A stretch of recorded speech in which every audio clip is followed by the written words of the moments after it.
Anyway, my sharing to you is all about this very powerful word, which I love so much, and this is a word called vision. I'll do the presentation by sharing to you the power of vision. Who among you believes on the power of vision? Taas po yung mga kamay. Naniniwala ba tayo dyan? Hindi lahat. Okay. Sino po sa inyo mayroong mga visions in life? Taas ang mga kamay. Yan. Sino po sa inyo, kahit anong tanong ko, hindi magtataas ng kamay? Para kompleto na. So, I'm excited with this event because it's an opportunity for me not to brag about the company because that's not our objective, but to inspire fellow entrepreneurs. All right? Let me share to you my story, okay, how I go about running a business. I'm not an entrepreneur from day one. Siguro kwento ko lang sa inyo yung background ko. No? This is my childhood years. Ordinary Filipino family. Dalawang magkapatid. I'm the eldest. My dad is an accountant. My mom is a housewife, so no experience when it comes to running a business. But a typical Filipino family. So paano ba yan? I don't know if makaka-relate kayo dito. When I was young, the mindset is this. Anak, mag-aral kang maigi. Pagka-graduate mo, maghanap ng magandang asawa. Kayo naman. May kasama kay wife ko rito eh. Magandang trabaho. Tama po ba yun? So that's my mentality day one. I graduated from a good school because my father was still alive. Pero when I was in grade 6, my father passed away. From medyo okay na buhay, nung namatay yung father ko, medyo challenging yung buhay. When I was young until grade 6, may kotse, buhay yung tatay eh. Nung namatay yung father ko, I started to learn how to commute. Kasi nabenta na lahat eh. Childhood years, with my parents, I love them. Pareho silang wala na ngayon. But I owe who I am today because of them. Through the help of relatives, family members, and friends, I was able to graduate from the De La Salle University. Kung mother ko lang, talagang kulang. Nangutang, families, friends, so lo and behold, I graduated from the De La Salle University 1994, still with the objective of graduating from a good school para pag-graduate, maghanap ng magandang trabaho. And true enough, after graduation, I was hired immediately by this company. I'm still proud of this company, Propelled Inc., manufacturing air conditioning units. I worked for this company from 1994 to 2001. My only employment experience. And as I go along with employment, I'm in sales, by the way. Trabaho kong sales dito, sales engineer. While I'm an employee, I realized na I wanted some more in life. Little did I know na ito palang experience ko noong 2000 ang magta-turn around ng buhay ko. I don't know for the entrepreneurs here kung ano yung turning point ng buhay nyo. Pero sa akin, itong araw na to, me together with my ex-girlfriend, yung wife ko ngayon, we were invited in a, sabi nga nung kaibigan ko, dinner. Joey, can we invite you in dinner at the Intercon Hotel? Wala ng Intercon Hotel ngayon. Lo and behold, it's not a dinner, it's a business opportunity presentation. And I was so frustrated because I don't like direct selling or other people want to call it network marketing. I was so frustrated. Sabi ko, graduate akong LaSalle. Engineer ako. Networking. Ew. I never listened to the presentation, but before the end of the presentation, someone stood in front and mentioned that he never graduated in college, but he was about to get his brand new car, which he paid in cash. To cut the long story short, it opened my mind. O nga, no? Why not try to study this opportunity, this industry? I joined that business. Little did I know that it will be the turning point of my life. Well, cutting the long story short, I joined that business. After a few months, the company closed in the US. So sabi ko, medyo mali.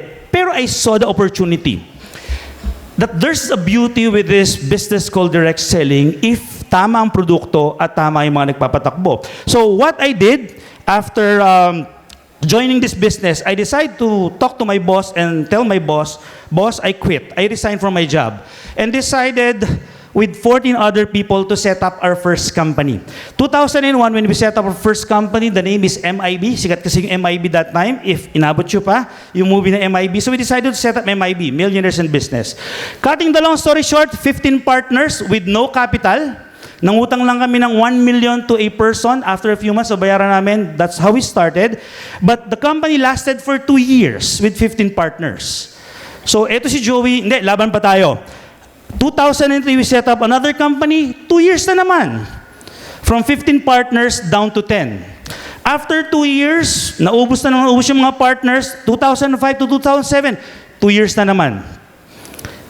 Cutting the long story short, from 2001 to 2007, I'm a product of 5 failing companies. Hindi ko na sinama yung dalawa. From 15 partners, naubos na lahat. 3 na lang kaming natira. But in the middle of our League of Business Builder challenges, I realized that I have to sit down and set up my vision. So I set up my very first vision board in the middle of our 5th failing company. Sabi ko dito, I wanted someday to have a laboratory with thousands and even millions of distributors all over the globe. I want to have a full range of products with a lot of successful distributors, with family traveling all over the world, and we wanted to have our own building. Imagine, magsiset ka ng vision in the middle of your 5th company that's about to fail. Na-experience yun? Diba? Lakas ng loob, sige, laban tayo. Little did I know that the last company that we'll be setting up, 2007, Sante International, with 3 remaining partners who believed that something big is still about to happen. Little did we know that this will be the breakthrough company. Sante International, 2007, with the vision of being a global provider of premier wellness product services. Still, the heart and soul of the business is direct selling. Yes, our main line is direct selling, but right now I have another company who's selling the similar products in the retail market. We're also present in Watson's, Mercury, so that's another company being managed very soon by my eldest son. But I'm still focused on the direct selling business. This is our vision. The mission is to help people live better lives. I fall in love with the business of direct selling that I cannot let go of it. Alam mo, pag ang passion mo na is to help people, hindi ka na makaalis yan eh. People are asking, Joey, ba't mapinipilit mo yung direct selling networking na yan? Punta ka lang sa drugstore. Sabi ko, hindi eh. Yes, we are there, but my passion is to inspire distributors eh. Nandun pa rin eh. And we have loyal distributors who are with us for the past 18 years. This will be our 18th year in the business. 2007, 2025. This is our mission. This day 1. Imagine nyo, ang day 1 ng Sante is in a 20 square meter office, di ba? This our training room. If there are 20, 30 people in this training room, jam-pack na yon. This day 1. Right? Cheers, barley. Aning vision, objective day 1, we will be selling this grass. Kaya ang tagline namin, I don't know if na-encounter nyo kami dati, I'm on grass. That's our very first tagline. We will be selling barley grass. Bakit barley grass? There's no other player in the world who's champion with barley grass. And we would like to be the barley authority. Yan yung mga banat ng day 1 eh. Yan, first cheers namin. Wala pa kami product niyan, it's just a sample product. Nakita namin, we will be selling this. That's day 1. This is already our 18th year. Cutting the long story short, again, I won't be doing any product presentation. I won't be presenting to you this. Why barley, di ba? Wag na yun, di ba? Cutting the long story short, who is Sante Barley right now? These are our new brand ambassadors. 18 years in the market, still growing. Kuya Kim is our mainstay for the past 12 years. Recently, we partnered with, I don't know if you're familiar with Coach Rio de la Cruz.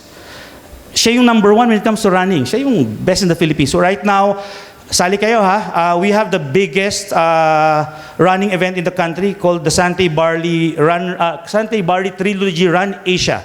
16 races all over the Philippines. So we're active into running. Coach Rio is the number 1 brand when it comes to running. Good story. Coach Rio, okay, one of the best in the Philippines. And pinromote si Coach Rio. Kaya alam mo inspiring story ni Rio?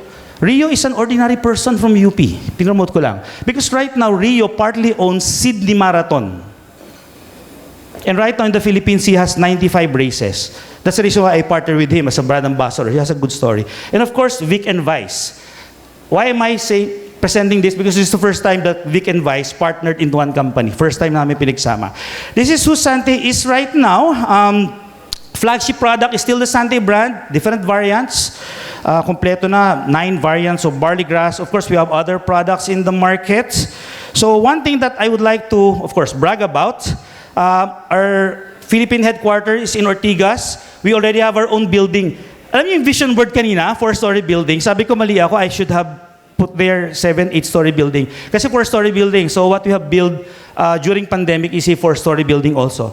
And we have branches in over 100, we have nearly 100 branches all over the Philippines. Who is Sante right now? We have offices in 10 countries. We're about to open Sante Italy within the year. One of our biggest market that I'm excited about is Indonesia. Because in Indonesia, our market, hindi Filipino. We're talking to Indonesians, and Indonesia, I believe, will grow in the next coming years. All right? Sorry, time's up. 5 more minutes. All right. Ito, magyayabang lang ako. We're the first ever Filipino company who was able to set up a manufacturing facility in New Zealand.